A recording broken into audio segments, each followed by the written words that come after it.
C'était là les titres de votre journal, mesdames et messieurs, une fois de plus. Bienvenue à tous et à toutes. Le chef des travaux, Marcel Wechokonda Koso, de la faculté de droit, département de droit public interne de l'université de Kinshasa, a soutenu publiquement sa thèse de doctorat vendredi dernier. Et dans la salle de promotion, Monseigneur Luc Julon, la thèse s'intitule « La question des droits fondamentaux en droit positif congolais, contribution à la recherche d'un mécanisme de protection efficace par la Cour constitutionnelle ». Hélène Bamba était là pour le compte de l'info scientifique. La Cour constitutionnelle.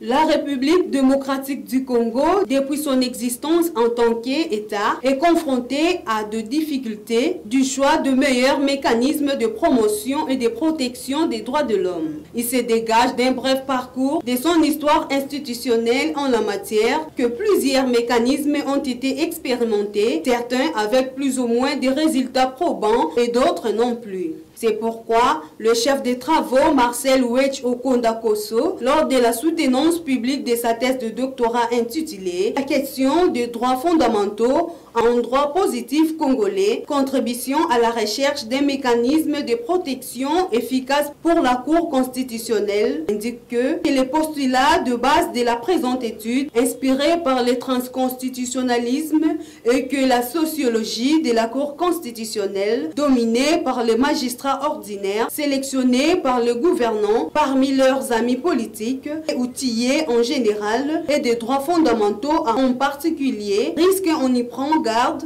d'impacter négativement leur protection. La seconde hypothèse, c'est rapportant à l'environnement fonctionnel de la juridiction, c'est que cet environnement constitue un sujet complémentaire de préoccupation en raison de l'enlisement du processus de démocratisation. Cela peut impacter également négativement la protection par la Cour constitutionnelle des droits fondamentaux, le déficit de culture judiciaire, mais aussi de culture des droits fondamentaux, ainsi que le sous-développement économique et social.